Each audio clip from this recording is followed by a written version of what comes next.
মির্জা গালিব মসজিদে বসে মদ পান করছেন। রে রে রে করে তেরে আসলো মুসল্লিরা, বাধা দিয়ে বলল, গালিব তুমি কি করছো? মসজিদ আল্লাহর ঘর, তুমি এখানে কিভাবে মদ পান করছো?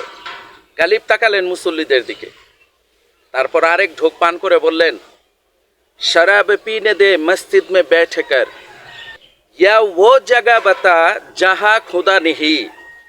অর্থাৎ আমাকে মদ পান করতে দাও মসজিদে বসেই, তারপর এমন জায়গার সন্ধান দাও যেখানে আল্লাহ নেই। কি বুঝলেন ভাই?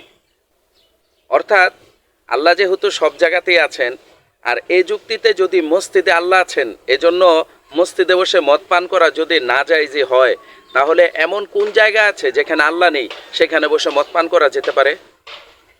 গালিবের যৌক্তিক পাণ্ডিত্যপূর্ণ উত্তর শুনে মুসল্লিরা লাজবাব হয়ে গেল, কেউ তার জবাব দিতে সক্ষম হলো না। কিন্তু বহুদিন পরে তার এই কথার জবাব দিলেন একজন, তিনি হলেন হযরত আল্লামা ডক্টর ইকবাল রহিমাহুল্লাহ। কিন্তু তিনি যেদিন জবাব দিয়েছেন তার আরেক কবিতায়, তখন আর গালিব বেঁচে নেই। ইকবাল তার এক কবিতায় ওই গালিবের কবিতার ছন্দেই উত্তর দিলেন, ইয়া গালিব মসজিদ খোদা কা ঘর है, पीने का जगह नहीं, तू काफिर के दिल में जा वहाँ खुदा नहीं। অর্থাৎ গালিব, মসজিদ হলো আল্লাহ পাকের ঘর, এটা মদ পান করার জায়গা নয়। তুমি কাফিরের অন্তরে যাও, সেখানে আল্লাহ নেই। এদিকে আহমদ ফারাজ নামে আরেকজন কবি ইকবালের এই কথার আবার জবাব দিয়ে দিলেন।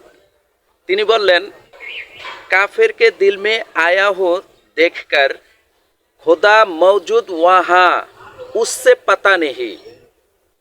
মানে কাফিরের অন্তরে আমি গিয়ে দেখে এসেছি, সেখানেও খোদা আছেন, কিন্তু ওই কাফিরেরই এই খবর নেই। তাহলে কার কথা ঠিকছে ভাই, গালিবের না ইকবালের?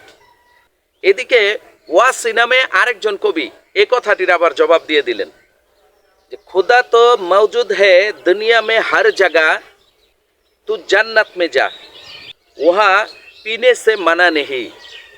অর্থাৎ খোদা তো দুনিয়ার সর্বত্রই আছেন, তুই এক কাজ কর, তুই জান্নাতে চলে যা, সেখানে মদ পান করার আসলে কোনো মানাই নেই, মদ পান করার নিষেধে নেই, কারণ আল্লাহ পাক জান্নাতীদেরকে এই মদ দ্বারাই আপ্যায়ন করাবেন।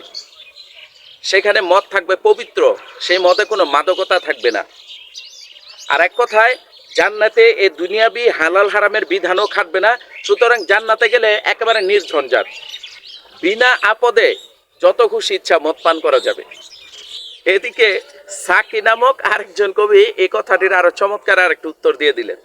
তিনি বললেন, পিতা হুঁ সাকি গম এ দুনিয়া ভুলানে কে লিয়ে, जन्नत में कौन सा गम है इसलिए वहाँ मजा नहीं। অর্থাৎ মানুষ তো মদ পান করে এই দুনিয়াতে যে দুঃখ কষ্ট পায়, বেদনা পায়, এটা ভুলার জন্য।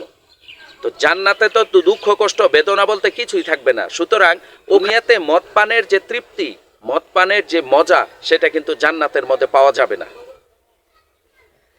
তো প্রিয় বন্ধুরা, আপনারা এই সমস্ত আধ্যাত্মিক কথাবার্তায় কি বুঝতে পারলেন?